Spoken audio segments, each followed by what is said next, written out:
Hi friends, the most bizarre medieval pranks that changed history forever. Have you ever wondered what people laughed at hundreds of years ago? Long before televisions, cinemas, or the internet, people still loved entertainment. They gathered in busy marketplaces, around warm fireplaces, inside towering castles, and at magnificent royal feasts. Stories were shared, songs were sung, and laughter echoed through stone halls lit only by flickering candles. But medieval humor was very different from ours. A harmless joke today might have been considered an insult worthy of a duel. On the other hand, some jokes that people found hilarious back then would seem unbelievably cruel by modern standards. Tonight, we're traveling deep into medieval Europe to discover strange stories of clever tricks, embarrassing mistakes, and practical jokes that sometimes changed lives forever. Some of these tales were inspired by medieval chronicles, while others grew through centuries of storytelling, becoming part of local folklore. Whether every detail happened exactly as described matters less than what these stories reveal about the people who lived during those fascinating centuries. Imagine enormous castles rising above rolling green hills. Their thick stone walls protected kings, queens, knights, servants, cooks, musicians, and guests from enemies outside. Inside, however, life could become surprisingly playful. Especially during celebrations. The greatest celebrations usually followed military victories, successful harvests, royal weddings, or important religious festivals. Hundreds of guests would travel for days to attend. The journey itself was exhausting. Roads were muddy. Bridges often looked ready to collapse. Rain soaked expensive clothing. Travelers worried about robbers hiding inside forests. Yet arriving at a magnificent castle made every difficult mile worthwhile. Colorful banners fluttered from high towers. Trumpets announced the arrival of honored guests. Stable workers hurried to care for tired horses. Servants welcomed noble families through enormous wooden gates reinforced with iron. The smell of roasting meat drifted through the cool evening air. Fresh bread emerged from enormous ovens. Spices imported from distant lands filled every corner of the great hall with warm aromas. Candles illuminated long wooden tables stretching almost the entire length of the room. Golden cups sparkled beside polished plates. Musicians tuned their lutes, harps, and flutes. Everyone expected an unforgettable evening. But there was one group of people quietly smiling among themselves. The servants. Unlike the nobles, they understood every hidden corner of the castle. They knew every secret passage. Every loose floorboard. Every unusual tradition. Most importantly, they knew exactly which guests took themselves far too seriously. And whenever someone became too proud, someone else usually decided to teach them a lesson. One famous tale tells of an extremely wealthy lord who loved showing off his expensive clothing. His velvet cloak shimmered with imported silk. His jeweled belt attracted everyone's attention. Every conversation somehow returned to his wealth. Every compliment made him stand even taller. By the middle of the feast, people had grown tired of hearing about his expensive possessions. One clever servant quietly whispered to the musicians. Moments later, the music suddenly stopped. The hall became silent. The servant hurried toward the lord, pretending to be deeply frightened. "My lord," he whispered loudly enough for everyone nearby to hear. "I fear your magnificent cloak is haunted." The noble frowned. "Haunted?" The servant nodded dramatically. "I noticed it moving all by itself." The surrounding guests tried not to laugh. The lord immediately spun around, desperately searching behind him. Of course. Nothing was there. The servant apologized. Perhaps he had imagined it. The music resumed. Everyone returned to eating. Only a few minutes later, another servant gasped from across the hall. "My lord! There it goes again." This time several guests joined the performance. "I saw it too." It definitely moved. I wouldn't wear that if I were you. Soon half the banquet watched the confused noble examining every inch of his expensive cloak. He shook it. Lifted it. Even asked a priest whether evil spirits might enjoy fine clothing. The laughter became impossible to hide. Only then did the Lord finally realize. The entire banquet had been teasing him from the beginning. To his credit, he eventually laughed louder than anyone else. Because in medieval society, knowing how to laugh at yourself often earned far more respect than becoming angry. Unfortunately, not everyone learned that lesson. Some jokes ended friendships. Others started feuds. And a few became legendary for all the wrong reasons. As the candles burned lower and another barrel of ale was rolled into the great hall, nobody realized that the evening's biggest prank hadn't happened yet. By the first light of dawn, the castle courtyard was already alive. Blacksmiths hammered glowing iron. Stable boys brushed magnificent warhorses. Cooks carried baskets of fresh bread from the kitchens. Servants hurried across the courtyard with buckets of water before the day's work truly began. Everything appeared perfectly ordinary. Except for one goose. Unlike the graceful swans decorating the castle pond, this goose had earned an unusual reputation. It feared absolutely nothing. Not barking dogs. Not galloping horses. Not even armored knights. Whenever someone crossed the courtyard carrying food, the bird would charge forward with wings spread wide, hissing loudly and snapping its beak. The castle children loved watching the spectacle. The servants had learned to avoid it. Even experienced soldiers quietly walked around the bird rather than risk becoming its next target. Then one summer morning, a young knight arrived. Freshly armed. Proud. Confident. His polished armor reflected the morning sun like a mirror. This was his first visit to the castle, and he wanted everyone to admire his courage. As he rode through the gate, villagers whispered respectfully. Children pointed excitedly at the shining armor. The young knight smiled proudly. Surely everyone was impressed. But someone else had noticed the newcomer. The goose. Slowly, the bird stepped into the center of the courtyard. It stretched its neck. Spread its wings. And stared directly at the horse. The horse immediately became nervous. The knight laughed. "It's only a goose," he announced confidently. Several servants exchanged worried glances. One elderly stable master quietly muttered. Someone should probably warn him. But before anyone could speak, the goose charged. With surprising speed, it rushed across the stones, flapping wildly and making an unforgettable racket. The horse panicked. It jumped sideways. The knight desperately grabbed the reins. His helmet slipped over his eyes. Completely blind, he shouted. "Stand still." Unfortunately, he was speaking to the horse. Not the goose. The frightened animal spun in a full circle. The knight lost his balance. His magnificent sword flew harmlessly into a nearby haystack. Moments later, he landed flat on his back. His polished armor echoed across the courtyard with an enormous metallic clang. Silence. Then, laughter. Not cruel laughter. The kind that spreads naturally when nobody is seriously hurt. Even the castle guard struggled to remain serious. The goose, apparently satisfied with its victory, calmly walked away toward the pond as though nothing unusual had happened. The knight remained lying on the ground for several seconds, looking up at the clouds, wondering how his glorious entrance had gone so terribly wrong. An old gardener slowly approached and offered a hand. "Don't worry," the old man said kindly. "It happens to everyone." The knight looked confused. "Everyone?" The gardener nodded.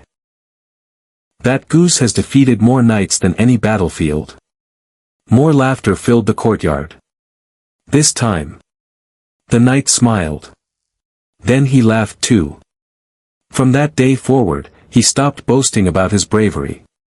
Instead, whenever new visitors arrived at the castle, he became the first person to warn them. Watch out for the goose. Naturally, nobody believed him. And the goose continued building its legendary reputation. Years later, traveling storytellers still spoke of the fearless bird that challenged armored warriors without hesitation. Some claimed it guarded hidden treasure. Others insisted it had once belonged to a mysterious monk. The truth was probably much simpler. It was simply an unusually confident goose. Yet the story survived because it reminded people of something important. Pride often disappears the moment life surprises us. And sometimes, the smallest creature can teach the biggest lesson. But if the goose embarrassed knights by accident, the next prank was planned with remarkable precision.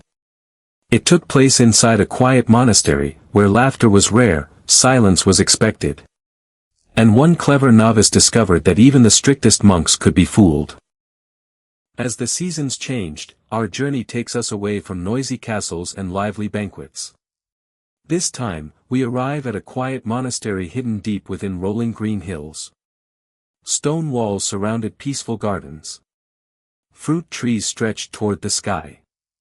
Small streams carried crystal-clear water through the valley. The only sounds were birds singing, the gentle wind through the trees. And the great bronze bell that echoed across the countryside every morning. Life inside the monastery followed a strict routine. Before sunrise, the monks woke to pray. They worked in the gardens. Copied ancient books by hand. Prepared simple meals. And spent long hours in peaceful silence. Every activity depended on one thing. The monastery bell. It announced when to wake. When to eat. When to pray. When to work. And when to sleep. The oldest monk, Brother Matthew, was responsible for ringing it. He had performed this duty for nearly 30 years. He never forgot. Never arrived late. Never made a mistake. Or at least, that was true until one unusual autumn morning. Just before dawn, the enormous bell suddenly rang. One deep note. Then another. Then another. The peaceful valley filled with its familiar sound. Inside their small rooms, sleepy monks immediately climbed out of bed. Some hurried to dress. Others grabbed their prayer books. Candles were lit throughout the monastery. Everyone rushed toward the chapel. Brother Matthew arrived first. But something seemed strange. The sky remained completely dark. No hint of sunrise appeared on the horizon. He looked toward the clock. It couldn't be. It was almost 2 hours too early. The old monk frowned. Who rang the bell? Everyone looked at each other. No one answered. Surely someone had made a mistake. Perhaps Brother Matthew himself had forgotten the time. Although that seemed impossible. The monks returned to bed. Within minutes, silence returned. Or so they thought. An hour later, the bell rang again. Louder this time. The sound echoed across the valley. Villagers began waking up. Dogs barked. Roosters crowed far too early. Confused travelers looked toward the monastery. Inside the chapel, the monks once again gathered together. Now everyone was puzzled. Brother Matthew climbed the narrow stone staircase leading to the bell tower. Step by step, he reached the top. The giant bronze bell stood perfectly still. The rope hung quietly. No one was there. He searched every corner. Nothing. No hidden visitor. No loose mechanism. No explanation. By breakfast, the mysterious bell had become the only topic of conversation. Some whispered that angels had touched it. Others wondered if strong winds had somehow moved the heavy rope. A few younger monks secretly imagined something much more exciting. Ghosts. Of course. Every old monastery seemed to have at least one ghost story. That evening, the abbot announced calmly, "We shall discover the truth tomorrow." Everyone agreed. The following night, several monks quietly hid inside the bell tower before sunset. They waited. The moon rose slowly above the hills. Owls called from distant trees. Nothing happened. Minutes became hours. Some monks struggled to stay awake. Then, just after midnight, a soft scratching sound echoed across the wooden floor. Everyone held their breath. Another scratch. Then another. One young monk slowly lifted his lantern. The mysterious visitor finally appeared. Not a ghost. Not an angel. Not even a mischievous traveler. It was a large gray monastery cat. Behind the cat rolled a tiny wooden spool tied to a loose piece of string. The curious animal chased the spinning spool around the tower. Each playful leap tugged the rope ever so slightly. Not enough to ring the bell every time, but enough that, after several playful jumps, the heavy bell finally swung. Boom! For one long silent moment, nobody spoke. Then the youngest monk burst into laughter. Soon the entire bell tower echoed with cheerful smiles. Even the abbot laughed. The mystery had finally been solved. The next morning, the loose string disappeared. The wooden spool became the monastery cat's newest toy. And the bell returned to its usual schedule. For many years afterward, whenever someone asked about ghosts haunting the monastery, Brother Matthew would simply smile and reply, "Sometimes the greatest mysteries begin with the smallest pause." Yet not every medieval prank ended so harmlessly. Our next story takes us to a crowded village market, where one clever baker decided to fool an entire town. Unfortunately, the joke became much bigger than anyone expected. Leaving the peaceful monastery behind, our journey now brings us to a lively medieval market town. Every Thursday, the narrow streets transformed into a sea of people. Farmers arrived before sunrise with wooden carts filled with vegetables, eggs, and fresh milk. Blacksmiths displayed shining horseshoes and iron tools. Merchants from distant cities offered colorful fabrics, spices, and rare treasures collected from lands most villagers would never see. Children chased each other between market stalls. Musicians played cheerful tunes. The smell of roasted chestnuts mixed with fresh bread drifted through the cool morning air. Among all the busy stalls stood a cheerful baker named Thomas. Thomas was famous for two things: his bread and his endless sense of humor. Every morning before dawn, he lit the great stone oven behind his shop. By sunrise, warm loaves filled his wooden shelves. People traveled from nearby villages just to buy his bread. But Thomas enjoyed making people smile almost as much as he enjoyed baking. One spring morning, after listening to customers argue over which loaf looked the freshest, an amusing idea popped into his head. He quietly placed a tiny blue ribbon around one ordinary loaf. Nothing about the bread was different. It used the same flour, the same water, the same recipe. Only the ribbon was new. When the first customer pointed at it, Thomas leaned closer and whispered mysteriously, "That one is the lucky loaf." The customer raised an eyebrow. "Lucky?" Thomas nodded with a perfectly serious face. "They say whoever eats it has a wonderful day." The customer laughed. "I'll take it." He paid and walked away. Thomas smiled and continued serving everyone else. The next week, something unexpected happened. The same customer returned. "You won't believe this," he said excitedly. Right after eating that loaf, I found a silver coin beside the old bridge. Thomas blinked. What a coincidence. Another customer overheard the conversation. I want the lucky loaf too. Soon a small crowd gathered around the bakery. Everyone wanted the special bread. Thomas tried explaining that it was only a joke. But no one listened. By noon, every ribbon he owned had disappeared. People searched each loaf carefully. Some even argued over which ribbon looked luckiest. Within days, stories spread across the marketplace.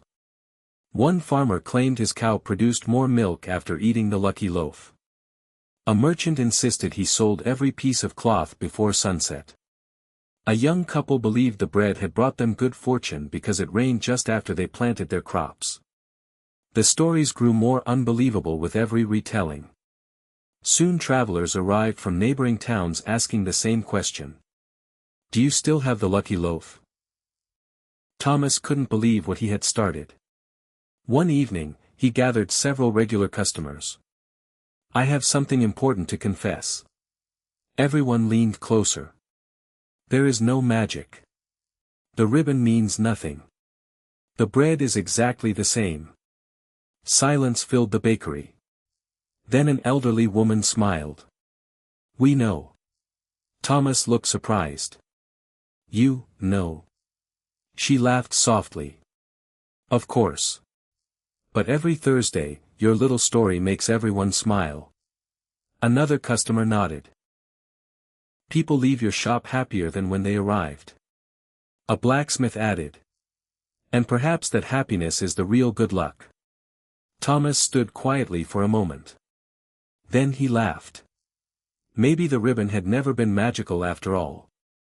Maybe people simply enjoyed believing that something wonderful might happen. From that day forward, Thomas kept tying colorful ribbons around one loaf every market day. Not because it brought fortune, but because it reminded people to begin the day with hope, kindness, and a smile. Years later, visitors still asked about the famous lucky loaf. Children searched excitedly for the ribbon. Parents smiled as they watched. And Thomas always greeted every customer with the same mysterious wink. Who knows? Perhaps today is your lucky day. Sometimes. The greatest magic isn't found inside the bread. It's found inside the stories we choose to believe. But while one baker used laughter to bring people together, the next prank would unfold inside a royal castle, where a mischievous jester decided to play a trick on the king himself.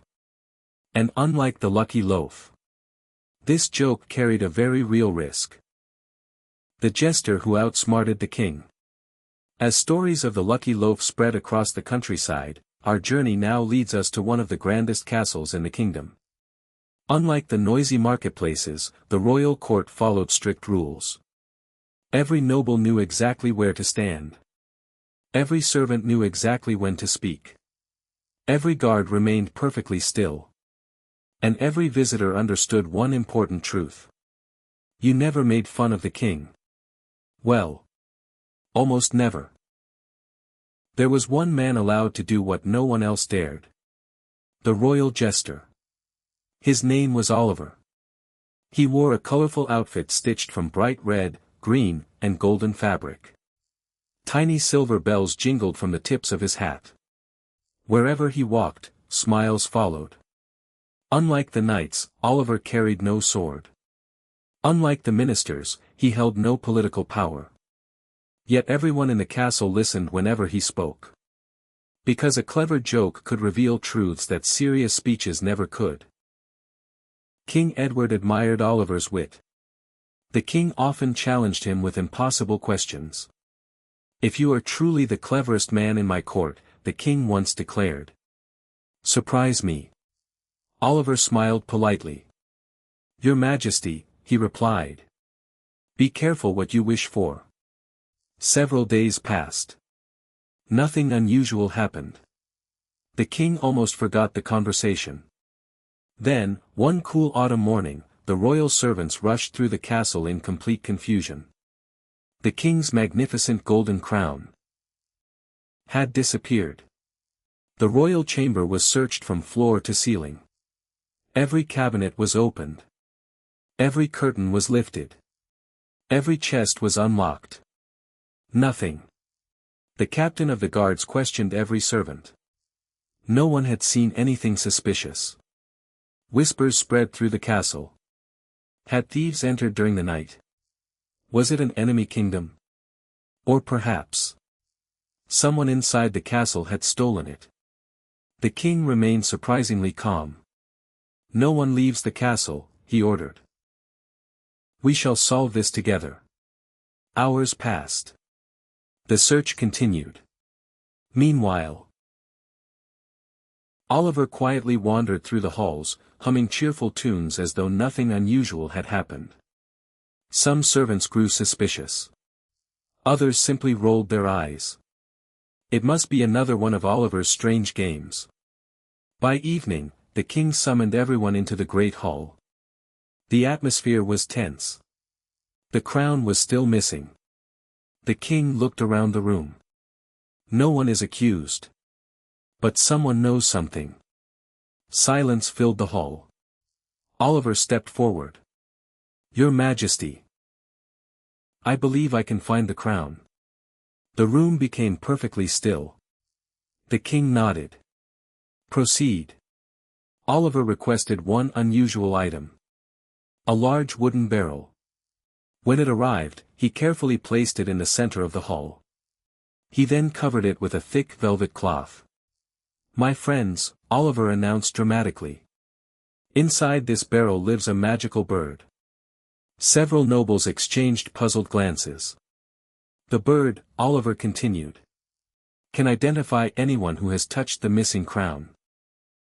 Gasps echoed around the room. One by one, everyone was instructed to walk behind the curtain and gently place a hand beneath the cloth. No one could see what happened inside. Everyone obeyed. When the final person returned, Oliver smiled. "Now, raise your hands." Slowly. Everyone lifted their palms. Oliver walked through the crowd carefully. Then he stopped beside one nervous nobleman. "You never touched the bird." The noble's face turned pale. "What?" Oliver pointed toward the man's perfectly clean hand. "Everyone else smells faintly of soot." "The bird wasn't magical. There was no bird at all. I simply placed soot beneath the cloth. The innocent people touched it without fear. But the guilty person avoided touching anything." A stunned silence swept across the hall. The noble lowered his head. Hidden inside his private chamber, the missing crown was quickly discovered. The king stared at Oliver in amazement. "You tricked the thief." "Without accusing anyone." Oliver bowed. "Sometimes, Your Majesty, the truth walks toward us. When we stop chasing it." The king laughed so loudly that the entire court relaxed. The stolen crown returned to its rightful place. The thief was punished according to the law. And Oliver's clever trick became one of the most famous stories ever told inside the castle walls. Years later, parents repeated the tale to their children. Not because of the missing crown, but because it reminded everyone that wisdom often defeats strength. Yet even Oliver admitted he would never again attempt such a risky trick. Because the next story would prove that not every prank could be solved with laughter. Far away, inside a quiet medieval village, a mysterious scarecrow would convince an entire town that something impossible was walking through the fields after dark. And for several unforgettable nights, nobody dared to investigate. As stories of the lucky loaf spread across the countryside, our journey now leads us to one of the grandest castles in the kingdom. Unlike the noisy marketplaces, the royal court followed strict rules. Every noble knew exactly where to stand. Every servant knew exactly when to speak. Every guard remained perfectly still. And every visitor understood one important truth. You never made fun of the king. Well, Almost never. There was one man allowed to do what no one else dared. The royal jester. His name was Oliver. He wore a colorful outfit stitched from bright red, green, and golden fabric. Tiny silver bells jingled from the tips of his hat. Wherever he walked, smiles followed. Unlike the knights, Oliver carried no sword. Unlike the ministers, he held no political power. Yet everyone in the castle listened whenever he spoke. Because a clever joke could reveal truths that serious speeches never could. King Edward admired Oliver's wit. The king often challenged him with impossible questions. "If you are truly the cleverest man in my court," the king once declared, "surprise me." Oliver smiled politely.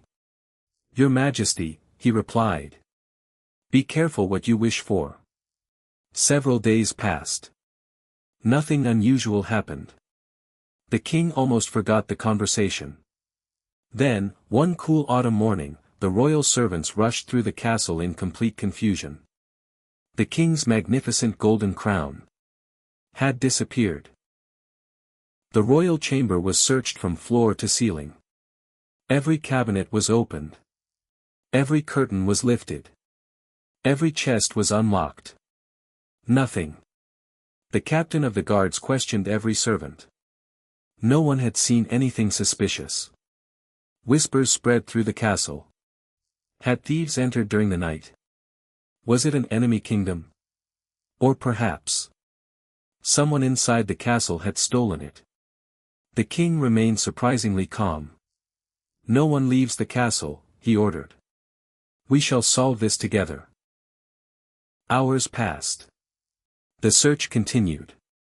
Meanwhile, Oliver quietly wandered through the halls, humming cheerful tunes as though nothing unusual had happened. Some servants grew suspicious. Others simply rolled their eyes. It must be another one of Oliver's strange games.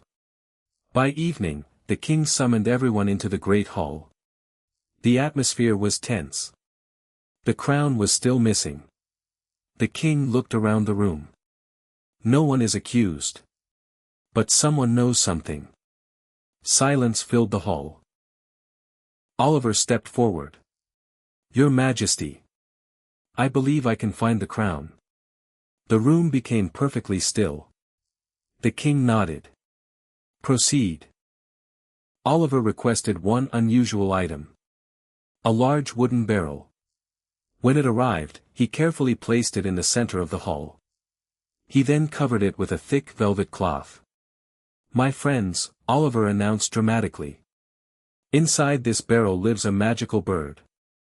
Several nobles exchanged puzzled glances. "The bird," Oliver continued, "can identify anyone who has touched the missing crown." Gasps echoed around the room. One by one, everyone was instructed to walk behind the curtain and gently place a hand beneath the cloth. No one could see what happened inside. Everyone obeyed. When the final person returned, Oliver smiled.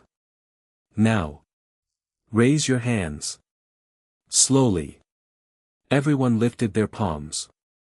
Oliver walked through the crowd carefully. Then he stopped beside one nervous nobleman. "You never touched the bird." The noble's face turned pale. "What?" Oliver pointed toward the man's perfectly clean hand. "Everyone else smells faintly of soot. The bird wasn't magical. There was no bird at all. I simply placed soot beneath the cloth. The innocent people touched it without fear. But the guilty person avoided touching anything." A stunned silence swept across the hall. The noble lowered his head.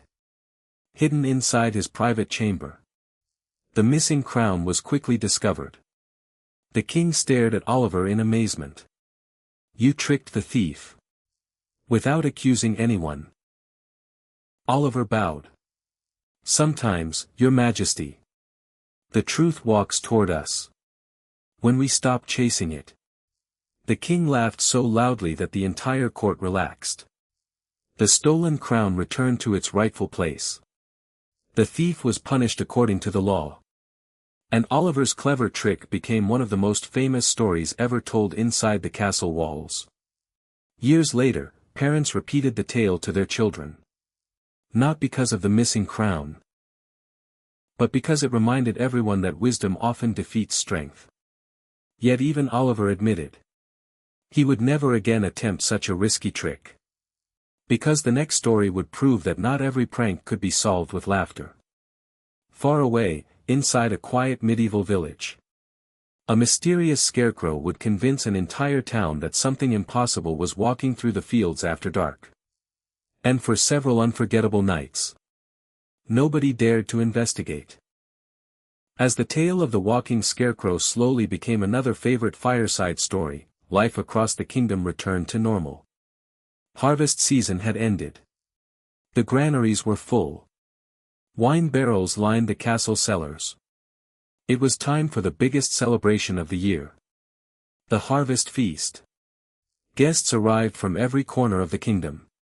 Noble families traveled for days through forests and rivers. Musicians unpacked their instruments. Hunters proudly displayed enormous deer and wild boar caught for the royal tables. Inside the castle kitchens, dozens of cooks worked from sunrise until long after sunset. Huge pots of stew simmered over roaring fires. Fresh bread emerged from stone ovens every few minutes. Sweet honey cakes cooled on wooden tables. The kitchen smelled of cinnamon, herbs, roasted meat, and melted butter. Everyone hurried from one task to another.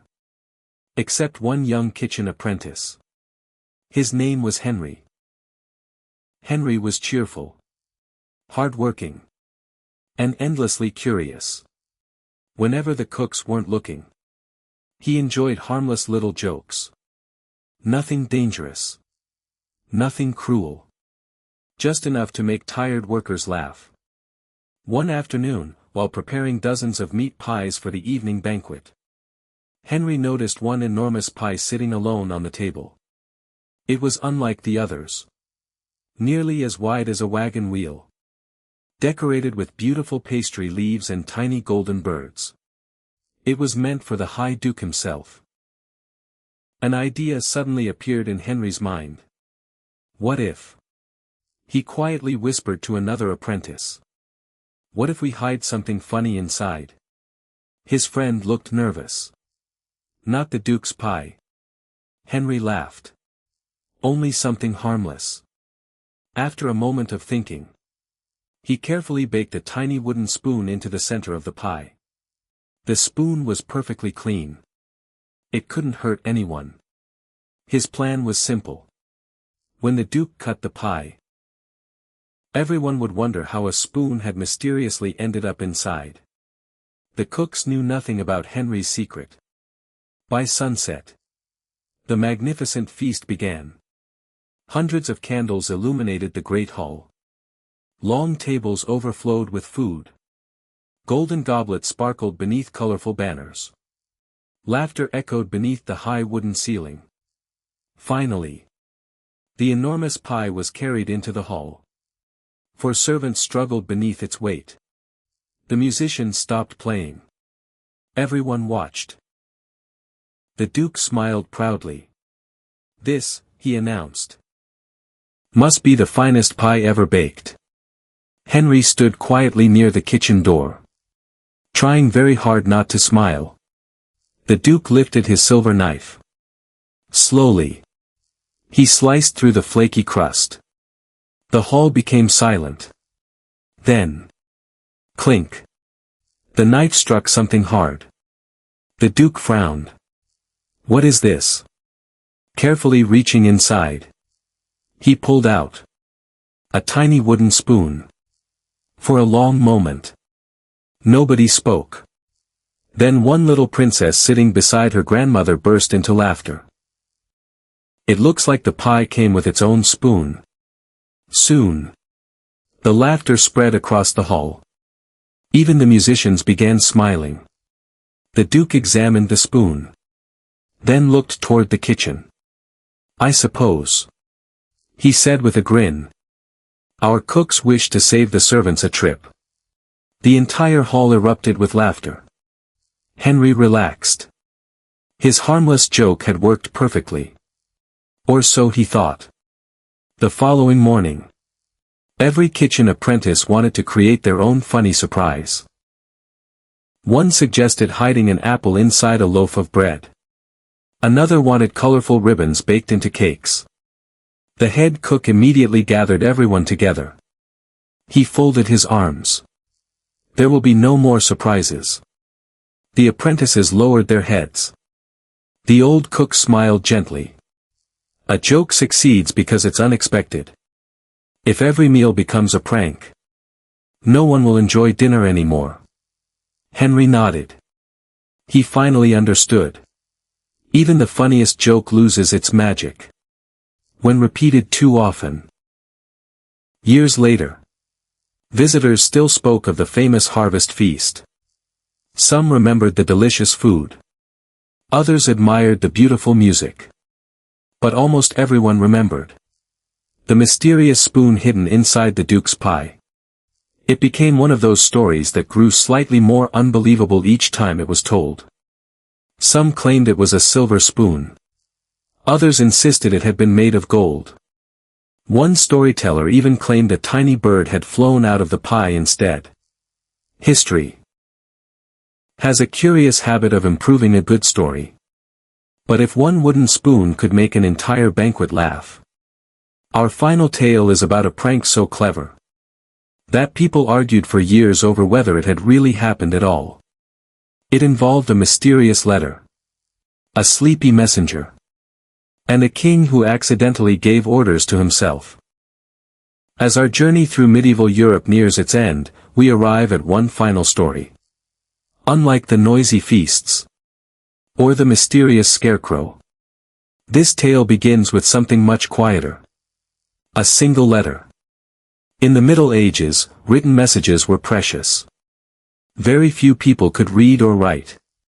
Important letters were carefully copied by hand, sealed with colored wax, and carried by trusted messengers over long and dangerous roads. A single letter could announce peace, declare war, arrange a royal marriage, or deliver news that changed an entire kingdom. Because of this, messengers were expected to be reliable. But one messenger named Peter had one unfortunate habit. He was easily distracted. If he smelled fresh bread, he stopped. If he heard music, he stopped. If someone invited him to tell stories beside a fire, he definitely stopped. One crisp autumn morning, Peter received an important letter from the royal castle. The king himself handed it over. Deliver this to Lord Edmund before sunset. Peter bowed confidently. It will be done, Your Majesty. With that, he climbed onto his horse and rode through the castle gate. Everything went well. For almost 10 minutes. Then, he noticed a lively village fair. Children laughed. Musicians played cheerful tunes. Fresh pies cooled on wooden tables. Colorful banners fluttered in the breeze. Peter smiled. Just a quick stop. He tied his horse beside a tree. One pie became 2. One song became 3.